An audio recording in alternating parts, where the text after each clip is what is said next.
ça marche, pas de souci. Je suis trop contente de faire ce live avec toi. Donc, je t'ai Bah déjà un oui, petit peu introduit. Mais ce que je te propose, c'est que tu te présentes pour les personnes qui oui, ne te connaissent pas.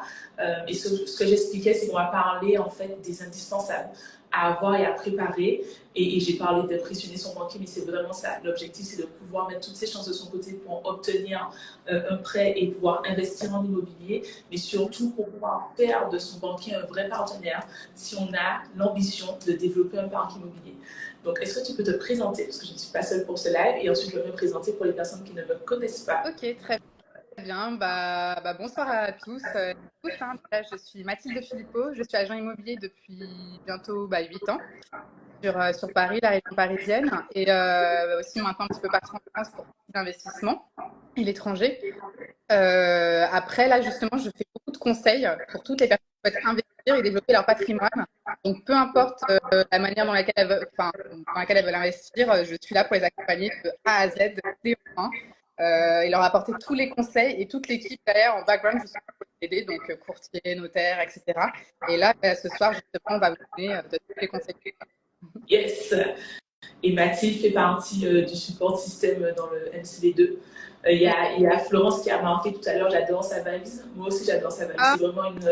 On se retrouve, on se retrouve sur beaucoup de points, notamment sur le sens du service de l'expérience client. Donc, c'est pour ça qu'on travaille en équipe c'est aujourd'hui. ça. Je vais me présenter aussi pour rentrer dans le vif du sujet. Donc, je suis Cindy. Cindy Sunky sur les réseaux. J'ai créé le club Mon Cercle Vertueux, dont je viens de parler à l'instant. Et dans le club, pour faire très simple, on apprend via la méthode FODAF, on apprend à mettre en place son éco. Il y a un écho pour ton invité. Ok, donc ça vient de chez moi. Je vais couper mon micro. Merci beaucoup, c'est bien. Donc, je disais que j'ai créé le club et dans le club qui est réservé aux femmes pour l'instant, on apprend à mettre en place son écosystème financier FODAF qui a 3 grandes phases. Donc, on a le système de gestion pour pouvoir gérer ses finances au quotidien et dépenser sereinement dans ce qui compte pour nous tout en restant sécurisé financièrement. On a ensuite la phase système à revenu automatique. Donc, c'est le fait de mettre en place des systèmes à revenus automatiques pour développer de nouvelles sources de revenus. Donc, on se concentre, nous, sur le side business dans le MCD1, donc le fait d'avoir un business en plus de son activité principale. Et la troisième phase, c'est la machine à revenus passifs. C'est le fait d'investir dans des entreprises qui rémunèrent leurs actionnaires et on le fait de manière massive. Donc, on n'est pas là pour investir, même si on démarre avec ça, mais on n'est pas là pour investir uniquement 50 euros, 100 euros par mois. L'idée, c'est d'utiliser ces revenus supplémentaires pour investir massivement dans la machine à revenus passifs. Donc, c'est ce qu'on apprend à faire dans le MCD1. Et le MCD2, c'est vraiment pour continuer à piloter et enrichir, notamment à travers l'investissement immobilier, enrichir l'écosystème financier qu'on a créé ou qu'on a commencé à créer dans le MCD1. Donc, voilà pour faire court. J'ai essayé de faire court. Non, mais c'est très bien détaillé, donc c'est Bien parfait. résumé, ça va, parfait. Je vais te laisser démarrer avec le premier point, Mathilde, qui est très important. Et ensuite, je vais enchaîner. Je te propose qu'on partage nos points de manière alternée. Oui, Je coupe mon micro parce que ça fait écho quand tu parles, mais je suis là. OK? ok. Le premier point, tu voulais qu'on aborde quel point, surtout parce qu'on avait plusieurs, donc c'était... Tu peux prendre le premier point que tu m'as partagé, il n'y Ok, a aucun souci. Et moi, je ça, vais suivre parce que je sais qu'il y en avait qui se reliaient entre ce que toi tu as proposé et moi. Et je vais enchaîner en fonction de toi ce que tu as démarré. ok, super. Déjà, je vous dirais, dans un premier temps, il faut que vous ayez une vision claire de votre projet.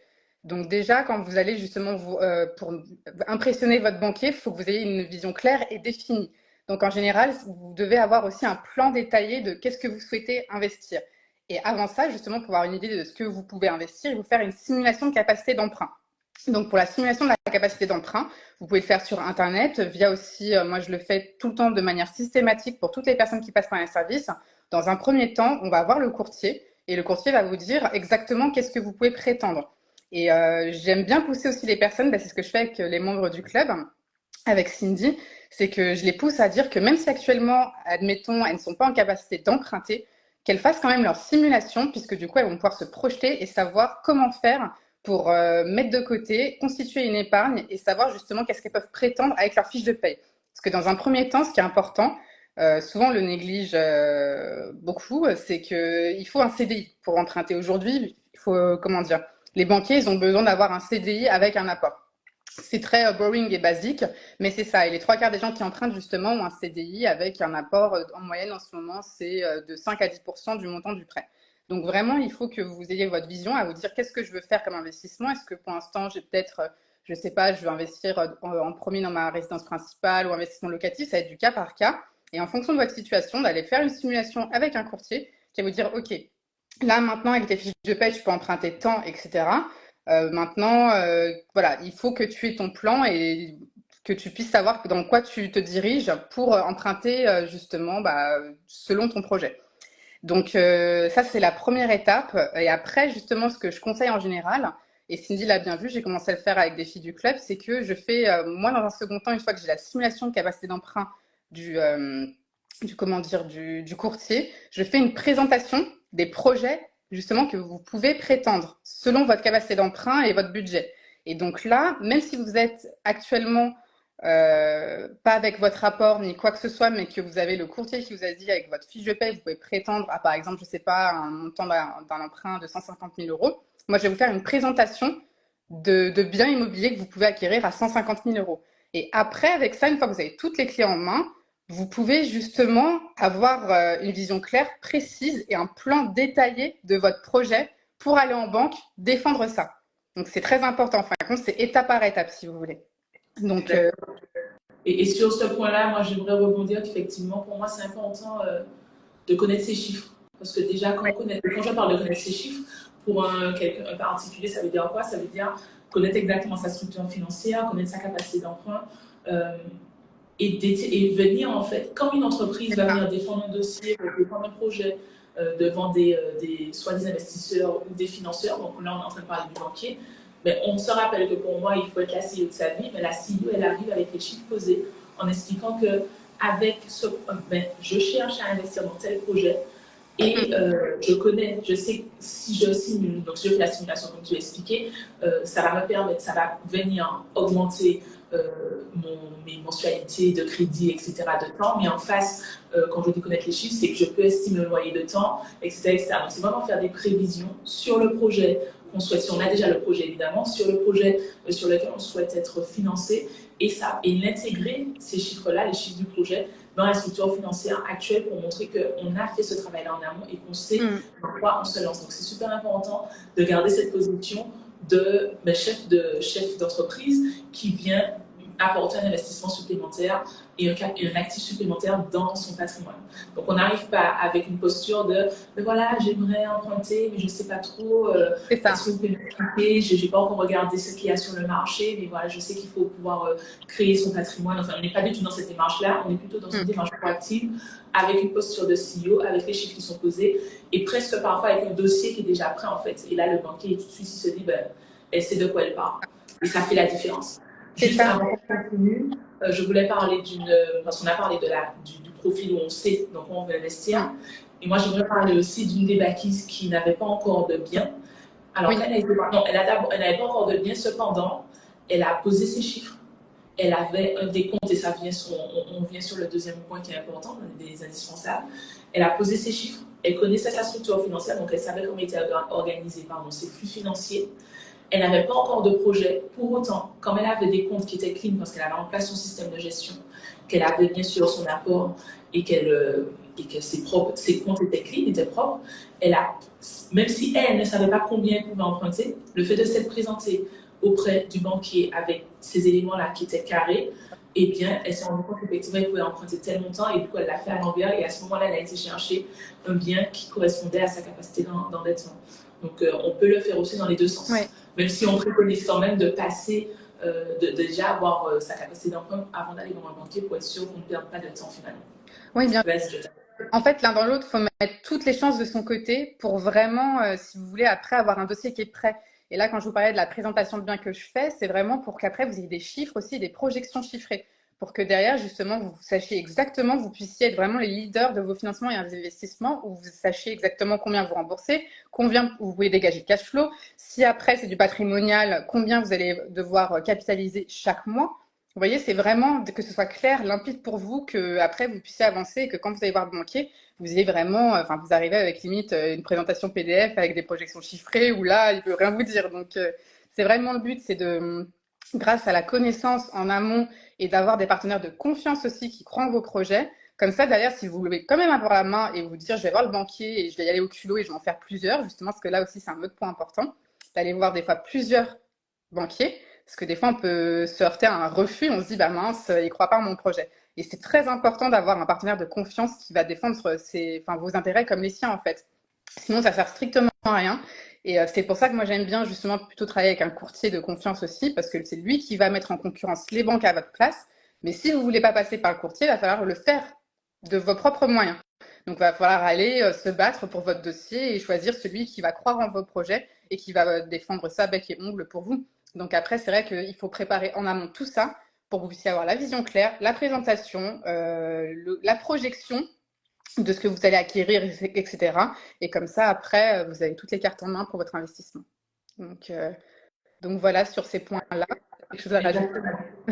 Moi, ce que j'aimerais dire aussi sur un point important, donc on a parlé d'apport, on n'est pas obligé de mettre toute son épargne, tout son apport sur le projet. Cependant, quand on arrive avec un système de gestion qui est rodé et qu'on montre qu'effectivement on a des matelas de trésorerie, qu'on a nos garde-fous, pour ceux qui me connaissent, c'est ça que je parle de garde-fous dans le système de gestion FODAF, même si on ne met pas 100% de nos économies pour ce projet-là, juste le fait de montrer qu'on a un dossier solide et qu'on sait gérer notre argent, qu'on sait mettre de l'argent de côté, qu'on a d'autres projets, peut-être d'autres actifs qui fonctionnent et qui sont sécurisés, notamment d'autres biens immobiliers pour lesquels on a le matelas de trésorerie si jamais il y a un pépin, si jamais il y a un imprévu, et on sait que ça arrive dans les investissements immobiliers, on sait que les imprévus financiers, qui ont un impact financier, ils existent et ils sont plus courants que ce qu'on pourrait penser, donc on ne parle pas de revenus passifs, évidemment, on fait de l'immobilier, eh bien, le banquier, il est plus à l'aise dans le fait de nous suivre, surtout s'il ne nous connaît pas. Donc ça, c'est important d'avoir un système de gestion qui est rodé et de pouvoir se dire que on est en capacité de montrer patte blanche. Certes, c'est le but à bas, c'est de ne pas avoir de découvert sur les 3 derniers mois parce qu'il va demander les relevés de compte, etc. Mais on met encore plus de chance de notre côté lorsqu'on lui dit, bon voilà, voici mon système de gestion, voici les différents comptes que j'ai, voici les différents investissements que j'ai déjà réalisés, si j'en ai déjà réalisé, ou alors voici les différents placements que j'ai, tel placement c'est pour telle chose, etc., etc.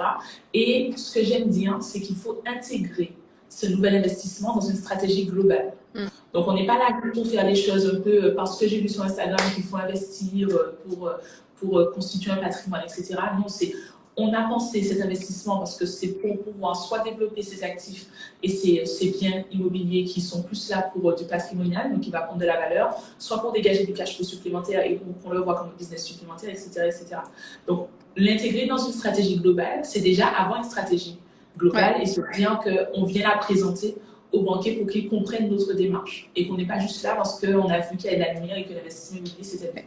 Donc ça, pour moi, c'est super important. Ouais, bah, tu as tout à fait raison. C'est vraiment important et c'est ce que tu fais finalement avec toutes les backies de ton club, c'est que tu les prépares pour leur projet et ça c'est primordial quand vous allez justement voir un courtier ou une banque pour votre emprunt ou votre simulation de capacité d'emprunt. Il faut vraiment, comme tu disais, montrer patte blanche et qu'ils voient que vos comptes soient clean, que vous arrivez à mettre de l'épargne de côté, que vous n'avez pas découvert, etc. Bon, ça c'est la base, mais il y a tellement de personnes qui des fois arrivent et tout de suite elles mettent pas toutes les cartes justement de leur côté et malheureusement c'est là qu'elles vont se heurter à des refus, elles vont se dire bon c'est pas pour moi, etc. Alors que non, en fait, il faut vraiment préparer en amont, comme tu fais avec tes coachés, leur dire le garde-fou, l'épargne de précaution, leur montrer que chaque mois, soit vous remboursez si vous avez des prêts, je sais pas moi, de voiture, auto, quoi que ce soit, que vous remboursez, que vous ayez vraiment une éducation, une discipline financière en fait, puisque il faut que vous ayez comment dire, un partenaire de confiance, mais il faut que vous aussi, vous soyez digne de confiance pour le banquier. Donc c'est vraiment l'un dans l'autre, c'est là que ça va être vraiment un vrai partenariat, c'est comme dans tout, c'est vraiment un gagnant-gagnant. Il faut que vous montrez patte blanche comme lui, après vous pousse et croit en vos projets. Donc c'est vraiment un vrai partenariat, c'est ça qui est primordial et important pour justement impressionner son banquier et après sinon déléguer un courtier, enfin vraiment mettre toutes les chances de votre côté pour votre emprunt. Donc voilà, après d'autres points. Oui, j'ai aussi un autre point que j'aimerais aborder, j'avais noté ça, c'était aussi quand vous trouvez quelqu'un qui comprend vos projets, parce que peut-être que vous n'allez pas faire qu'un seul investissement, peut-être que vous allez en faire plusieurs. Je pense qu'il faut être honnête aussi et communiquer avec son conseiller et lui expliquer votre vision sur le long terme. Comme tu disais, Cindy, c'est mettre tout dans une stratégie globale, lui dire là, je veux commencer par un petit investissement, mais je veux pas que ça me bloque pour mes futurs justement emprunts. J'ai vraiment cette vision-là d'acheter, je sais pas, un appartement par an, un télé 2 ans, etc. Comment vous me suivez? Qu'est-ce que vous me conseillez? Et ça, c'est très important. Il y a une fille, une copine à moi sur Instagram qui s'appelle Sonia, qui a investi, qui a un patrimoine immobilier maintenant juste incroyable sur la région parisienne et sur Paris même, intramuros, donc elle est vraiment impressionnante. Je vous invite tous à la suivre, elle est incroyable. Sonia Derham, c'est son Instagram, et elle est allée voir au début son banquier qui lui a rayonné quand elle a expliqué son projet. Et finalement, elle l'a fait avec un autre. Elle a acheté un appartement par an. Mais le premier, il a recalé, enfin vraiment vulgairement. Donc c'est pour ça, vous limitez pas à un refus. Il faut vraiment que vous trouviez quelqu'un sur le long terme qui comprenne votre vision, qui voit votre stratégie justement, comme tu disais, globale, avec tout ce que vous voulez faire plus tard pour vos investissements. Et après, bah, ce sera que bénéfique pour vous.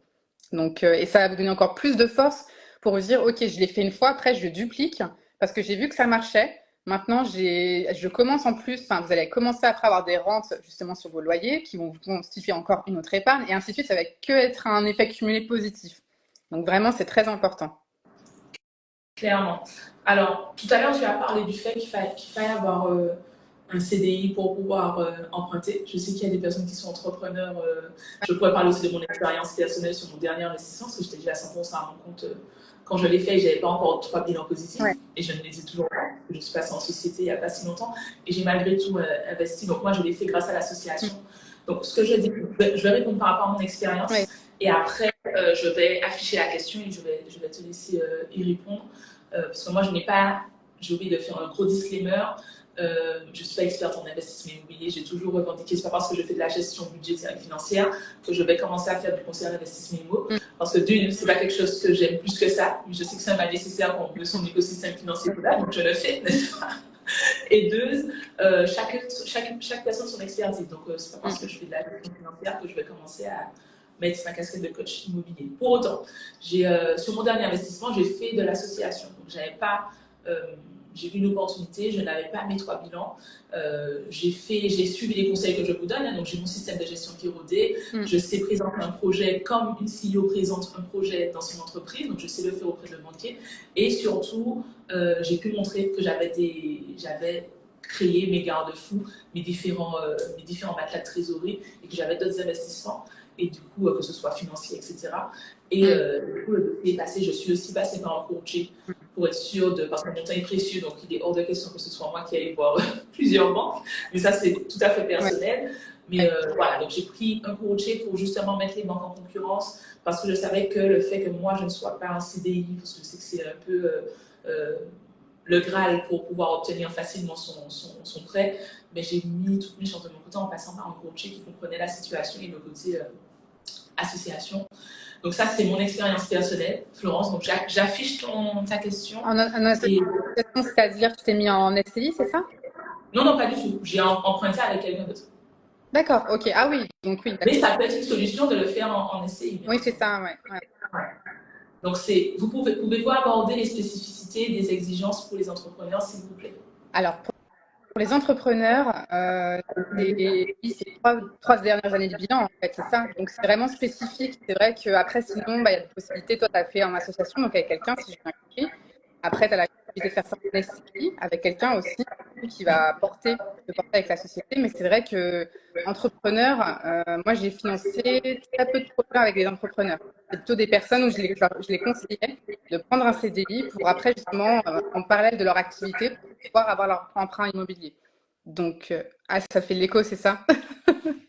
Ah ok, t'as coupé. Donc, je disais oui, pour les spécificités des exigences pour les entrepreneurs, donc c'est 3 dernières années de bilan.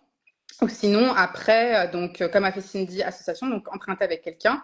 Vous avez la SCI aussi, donc Société Civile Immobilière, où vous pouvez justement être porteur à plusieurs d'un projet immobilier. Mais après, c'est vrai que malheureusement, enfin moi, j'ai pas eu beaucoup de dossiers qui ont été, qui ont été financés en auto-entreprise, puisque justement, à chaque fois, c'était des refus systématiques et c'était plutôt, oui. Je voulais rebondir là-dessus. Ouais. Quand tu es entrepreneur, effectivement, quand tu es en début de ton activité, je ne crois pas que ce soit ton cas, Florence, tu me diras si je me trompe.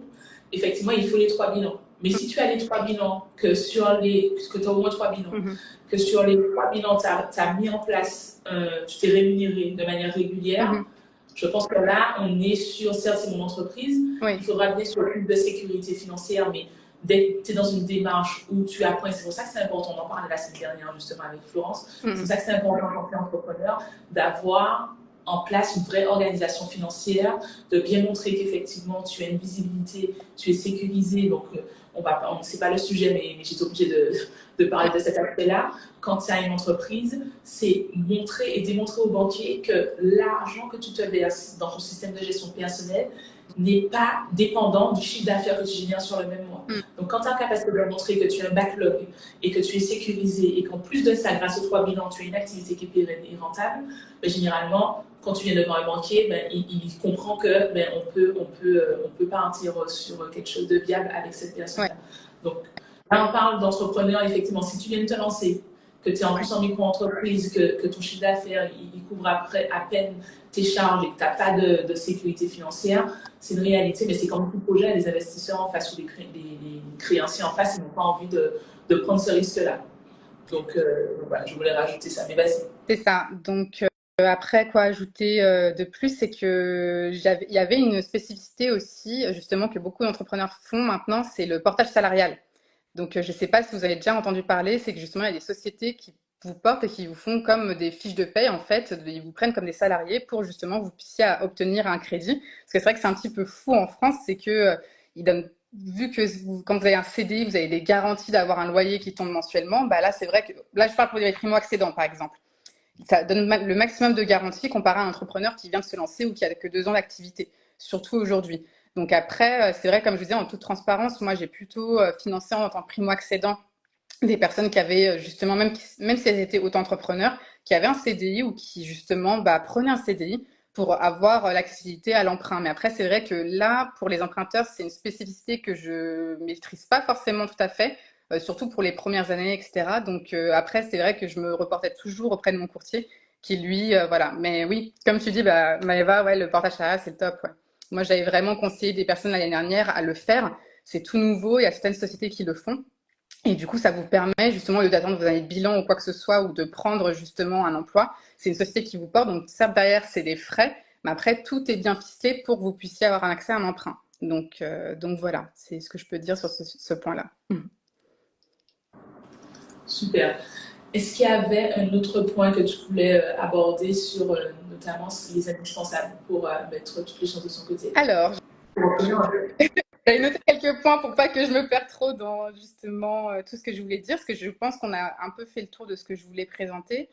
Oui, je vous ai dit. Après, ce qui est très important aussi, c'est d'avoir une connaissance du marché, des taux, enfin vraiment de tout, de tout ce que vous avez actuellement dans le contexte économique. Voilà, donc ça veut dire que vraiment, quand vous allez défendre votre dossier pour impressionner votre banquier, il faut que vous sachiez exactement dans quelles conditions en ce moment on emprunte. Donc en ce moment, on est plutôt justement sur avec des apports entre, on va dire 5 et 10%, voire plus du montant du bien. On est sur des taux, là, l'année dernière, on était presque à 5%, on était à 4,80, 4,50, maintenant ça commence à baisser, donc c'est une bonne nouvelle. Et là, on a entre 4,10 et 3,80 pour vous donner une idée. Donc vraiment, il faut vraiment être alerte aussi tout le temps, regarder un petit peu ce qui se passe au niveau économique, voilà, l'actualité des taux, vraiment avoir une bonne connaissance du marché, parce que du coup, quand vous allez arriver en face de votre banquier, vous maîtrisez ça. Et ça, c'est très important parce que justement, si vous n'avez même pas la connaissance ou quoi que ce soit, et que moi, j'ai souvent fait ça en tant que professionnel, hein, je vous le dis, hein, même à titre personnel, c'est qu'avant, je déléguais beaucoup. Et après, j'avais moins de connaissances parce qu'en tant que pro de l'immobilier, des fois, on n'est pas forcément formé et on ne se forme pas, clairement, après, on ne cherche pas à avoir l'information. Alors, c'est très important de justement avoir la main sur tout, parce qu'après, vous ne dépendez pas, en fin de compte, c'est un soutien après, votre partenaire financier. C'est pas, vous ne dépendez pas de lui pour quoi que ce soit. Vous n'avez pas besoin de lui demander tout le temps les informations parce que vous allez les chercher, les informations. Donc, c'est très important, comme quand vous faites un investissement, d'être curieux, de regarder ce qui se passe. Et bien là, vraiment, il faut vous renseigner sur le marché, surtout sur la hausse des taux, sur ce qui se passe en ce moment, la baisse des taux. Qu'est-ce que ça va avoir comme impact aussi dans votre acquisition? Parce que qui dit baisse des taux, des fois on se dit bonne nouvelle, mais après les prix, si ça se répercute sur les prix, que les prix augmentent, vous voyez, donc il faut vraiment être alerte à ce niveau-là et être curieux, vraiment, comment dire, je dirais, oui, il faut vraiment chercher l'information et se renseigner, regarder les infos, c'est très important. Exactement. Ça me fait bizarre à chaque fois de mettre et retirer. C'est exactement ça. Après, ça va dépendre aussi de sa stratégie. Est-ce qu'on va le faire pour justement le voir comme un système à revenu automatique, donc ça génère du cash flow tout de suite, ou est-ce que c'est un investissement patrimonial Oui, qui va nous permettre de faire grossir son parc immobilier, mais sur lequel on ne va pas compter pour avoir des revenus immédiats, mais plus sur de la plus-value à long terme. Tout ça va dépendre vraiment de sa stratégie. Je sais que généralement, bon, après moi j'investis maintenant en Martinique, mais pour l'instant en tout cas. Mais c'est vrai que quand moi j'ai cherché à investir en Martinique, je me suis renseignée sur les secteurs qui étaient plus adaptés à ma stratégie d'acquisition, à ma stratégie d'investissement plutôt. Et ensuite, je me suis, même si je délègue, effectivement, tu continues à te renseigner, ou en tout cas, tu demandes à la personne à qui tu l'as délégué de te faire un point pour que toi, tu restes au taquet sur ce que tu dois savoir si tu dois défendre ton dossier. ouais. Donc, c'est vrai que c'est important. C'est vrai que c'est important. N'hésitez pas si vous avez des questions. C'est vrai que moi aussi j'ai fait les points. Pour moi, c'est super important. Les 3 points, je vais résumer les 3 points que moi j'avais notés et qui rejoignent finalement ce que tu disais. Tu as rajouté des éléments supplémentaires qui sont plus de ton expertise. Mais pour moi, c'est important de connaître ces chiffres.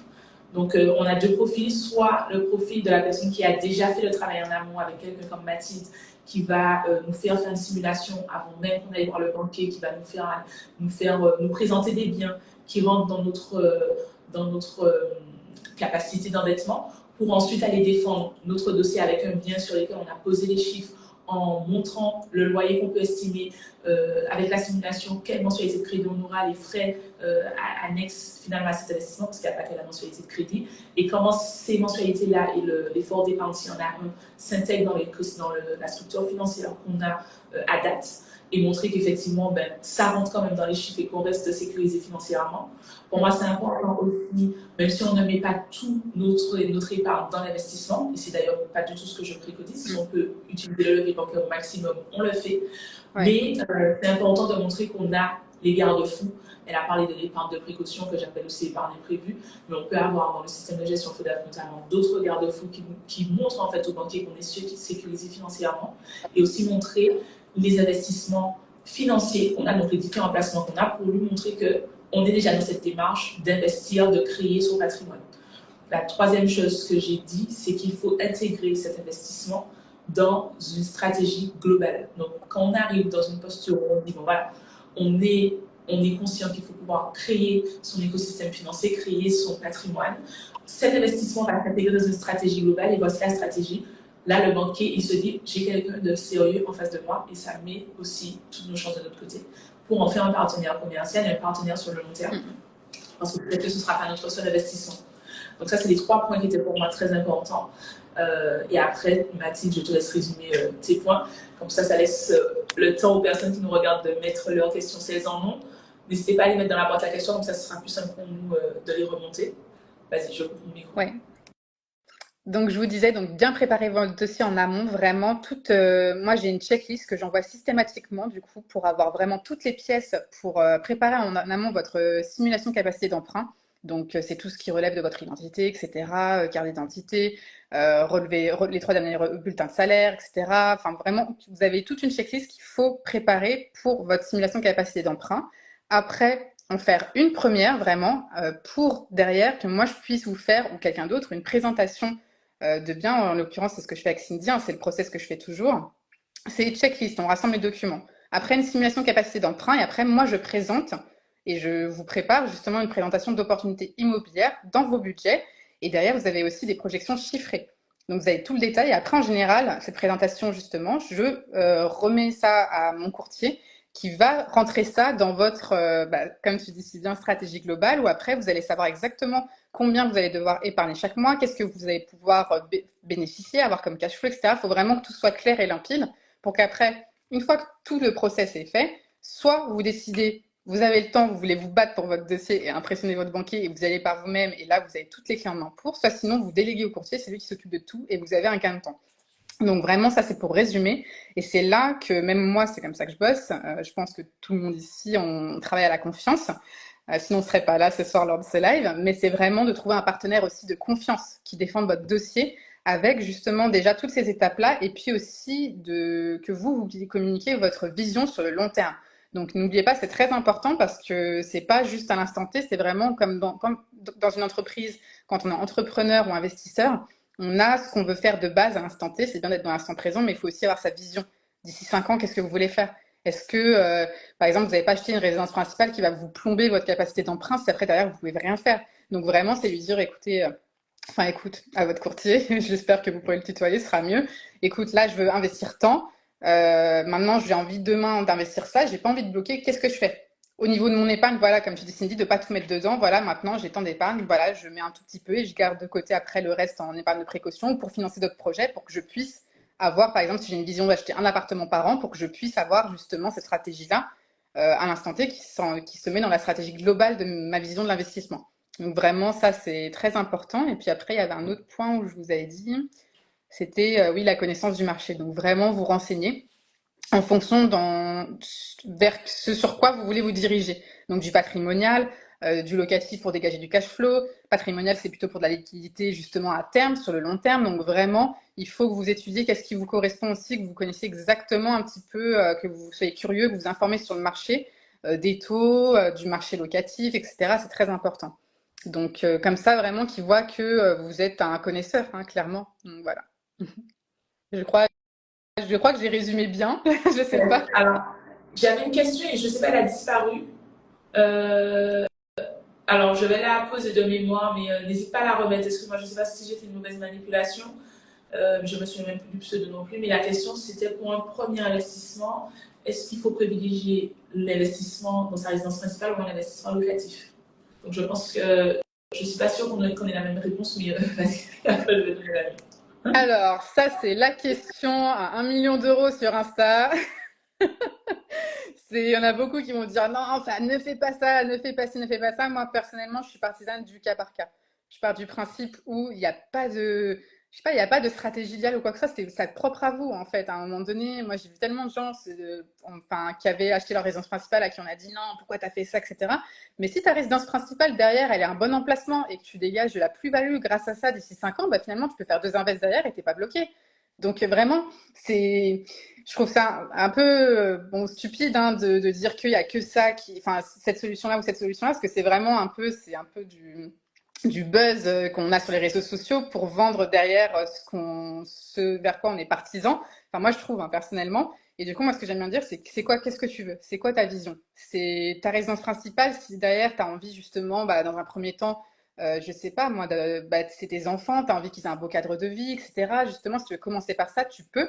Mais après, derrière, si tu veux faire des investissements, voilà, il faut que tu te dises, dans ce cas-là, c'est quoi la stratégie? C'est d'acheter ta résidence principale, mais tu vas dire que ça sera peut-être pas ta dernière résidence principale, si je peux dire ça comme ça, et que si tu fais ça dans un secteur qui est en devenir, tu peux la revendre d'ici 5 ans. Pourquoi pas faire une doublette, hein? J'ai des copines qui ont fait ça hein, dans l'ancienne Saint-Denis, qui ont acheté leur résidence principale.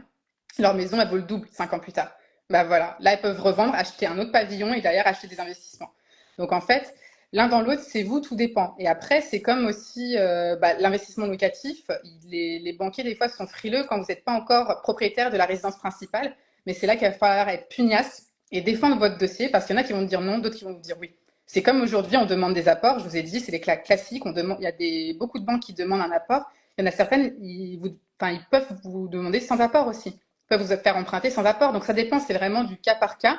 Mais c'est vrai que nous, on préfère avoir comment dire, une globalité dans ce qu'on vous propose pour vraiment pas vous faire de faux espoirs quand on vous conseille. Mais après, derrière, tout est possible si vous vous donnez les moyens et si vous, c'est comme si, c'est comme ça. Après, voilà, c'est vrai qu'il y a des cas où non plus on peut pas être entre les trop border ni quoi que ce soit. Mais là, vraiment, pour moi, résidence principale ou investissement locatif, c'est l'un dans l'autre ce qui sera le mieux pour vous dans un premier temps. Vraiment, il n'y a pas de choix idéal. Mais tu vois, je pensais qu'on ne serait pas d'accord, mais parce que généralement, les agents immobiliers, ils disent, mais il faut d'abord sa résidence principale, on s'en met toutes ces choses de son côté. Et j'allais dire effectivement que ça va dépendre de ta situation de départ. Je vais partager moi mon expérience personnelle. Quand je suis arrivée, donc quand je suis revenue de Tokyo et que je suis partie vivre en région parisienne, je savais que j'allais rester plus de 5 ans. Donc j'ai acheté ma résidence principale, alors que je savais que je voulais faire des investissements. Donc, il y a plusieurs types d'investissements. Ce qui est à la mode, ce qui était très à la mode en 2016-2017, qui est encore un petit peu, c'était les investissements à cash flow. Je veux avoir des revenus positifs, un cash flow positif tout de suite et pas dans 10 ans, pas dans 20 ans. Et c'est vrai que lorsqu'on est baigné là-dedans, parce qu'on commence à s'intéresser à l'investissement immobilier, on oublie les autres types d'investissements immobiliers qu'on peut faire. Et grâce aux différés, etc., je sais que, in fine, quand donc j'ai acheté en 2016, j'ai revendu 5 ans plus tard, quand j'ai revendu ma résidence principale. Donc, quand on achète une résidence principale, ça ne veut pas dire qu'on va la garder pendant 25 ans et qu'on va la léguer à nos enfants, en tout cas cette résidence-là. Mais j'ai récupéré du cash qui m'a permis ensuite d'utiliser ce cash pour faire d'autres investissements. Donc, certes, sur le moment, c'était ma résidence, donc ce n'était pas un actif à cash flow. Pour autant, dans ma stratégie, parce que je savais combien de temps j'allais rester, etc., et j'ai comparé par rapport au loyer, si j'étais locataire, ben, c'était pertinent pour moi de le faire. Et 5 ans après, quand j'ai revendu, ben, j'ai pu récupérer du cash, le cash is queen, et j'ai pu réitérer l'opération sur d'autres investissements, cette fois-ci locatifs, qui ne demandaient pas d'effort d'épargne. Donc, ça va dépendre, en fait. Il n'y a pas de bonne réponse qui va être bonne pour tout le monde. Il y aura une bonne réponse pour le cas précis numéro 1, une autre réponse pour le cas précis numéro 2, et c'est exactement ce que Mathilde disait. Donc, quand je t'ai entendu de répondre, je me dis, ah, ben voilà, on est alignés. Non, parce que c'est vrai qu'on entend tellement des fois des pour et des contre. En fait, non, il n'y a pas de. Non, non, c'est au cas par cas et c'est vous selon par quoi vous commencez. Donc, c'est très important de vous dire qu'il ne faut pas vous comparer. Il ne faut pas vous dire parce que le voisin il a fait comme ça que c'est la solution idéale. Parce que non, c'est pas comme ça que ça se passe. Clairement. Et là, elle dit, j'ai posé cette question car, et j'avais même pas vu la réponse, car l'agent immobilier, je peux l'afficher, pardon, car l'agent immobilier m'a dit que j'allais avoir plus de chances d'avoir un crédit avec ma résidence principale. Oui. Avec ma résidence principale, moi, je voulais commencer par du locatif. Donc voilà, c'est exactement ce que j'ai dit. Généralement, quand on va voir un agent immobilier, il me dit, ben, il vaut mieux faire la résidence principale parce que tu auras plus de chances, etc. Mais c'est vraiment du cas par cas. Et ça va dépendre de ta situation. Parce que si tu as un bon salaire, même si tu es locataire, si tu as un bon salaire, si tu as de l'épargne, si tu as un dossier, comme on a dit, hein, tu connais tes chiffres, tu l'intègres dans un investissement, mais s'il y a peut-être... Alors, je vais revenir. Christelia, est-ce que tu peux préciser ta question? Parce que je n'ai pas compris. Je pense qu'il manque la fin. Et s'il y a PTZ, prêt à taux zéro, je ne sais pas si c'est PTZ, c'est prêt à taux zéro que tu viens de nous dire. Mais je n'ai pas tout écouté. Alors, on va voir après, c'est pas grave. Je réponds déjà à Miss Joy. Donc, si tu as les éléments dont on a parlé dans le live, même si tu es locataire, ça passe. Parce que moi, mon deuxième investissement, j'étais locataire, littéralement. Et c'est passé. Donc, on m'a pas dit non, comme tu n'es pas propriétaire de ta résidence principale, tu ne peux pas investir. Non, on a mis toutes les chances de notre côté, on a été dans une stratégie globale et c'est passé. Donc, réponse à nuancer de la part de ton agent immobilier. Oui, clairement. Il faut vraiment. Là, c'est l'agent immobilier, c'est le conseil après qui vous donne, comme par exemple, moi je peux vous dire, enfin, comme je disais tout à l'heure, que vous avez plus de chances d'avoir un emprunt en CDI, mais après, tous les cas de figure sont possibles. Mais c'est vrai qu'après, dans tout ce qui est basique, dans les pros d'immobilier vont vous proposer ça. Ils vont vous dire, il faut acheter la résidence principale avant l'investissement locatif. Mais après, non, l'un dans l'autre, vous pouvez commencer. Là, en ce moment, par exemple, je conseille des personnes à investir en premier lieu avant d'acheter leur RP parce que c'est pas adapté pour eux. Donc vraiment, c'est déjà se poser et de voir qu'est-ce qui est possible de faire en fonction de votre situation. Et après, une fois qu'ils ont bien compris votre situation et où vous voulez aller, bah là, voir les différentes propositions que vous pouvez avoir. Donc voilà. Très bien. Alors, je n'ai pas d'autres questions. Je n'ai pas compris. Je ne sais pas si tu as compris ce qu'elle. Alors, peut-être pour le PTZ, c'est peut-être Ouais. un prêt à taux zéro. C'est si après on fait d'autres emprunts derrière, il faut que le PTZ, il y a des spécificités où après, si justement vous devez rembourser le prorata du prêt que vous avez eu, il faut que vraiment vous voyez votre conseiller financier qui vous conseille pour pas que ça vous bloque dans vos futurs achats. C'est comme quand vous achetez en TVA réduite ou quoi que ce soit et que on va dire que vous vendez dans les moins de 5 ans comme de votre première acquisition. Donc, du coup, après, là, vous devez faire le prorata de la TVA à 20%. Donc, je pense que c'est plutôt dans ce sens-là que tu as dû dire ça, si j'ai bien compris la question. Il y a des spécificités comme ça où après, oui, pour pas être bloqué financièrement, si vous avez été éligible à un PTZ pour un premier achat, que vous puissiez voilà, voir auprès de votre conseiller financier ou votre banque ce qui est possible de faire avec ça et les options. Je pense que ça doit être ça. Hein. Merci. Elle va dire si c'est ça ou pas. Mais on a eu deux phrases, donc je pense que c'est ça aussi, mais elle nous dira, dis-nous si ça répond à ta question. S'il n'y a pas d'autres questions, je vais libérer Mathilde. Merci pour ton intervention. J'espère que ça vous aide. Le replay sera de toute façon disponible et comme d'habitude, je le mettrai aussi au format podcast pour les personnes qui préfèrent l'écouter en conduisant ou en faisant autre chose, parce que je sais que sur Insta, les replays, c'est pas top, parce que si tu sors de la page, ça revient au début. Donc, merci Mathilde pour ta disponibilité et on se retrouve très vite dans le club. Et pour les autres, on se retrouve très vite lors de prochains lives. Ok. Merci beaucoup. Avec grand plaisir. Salut. À bientôt.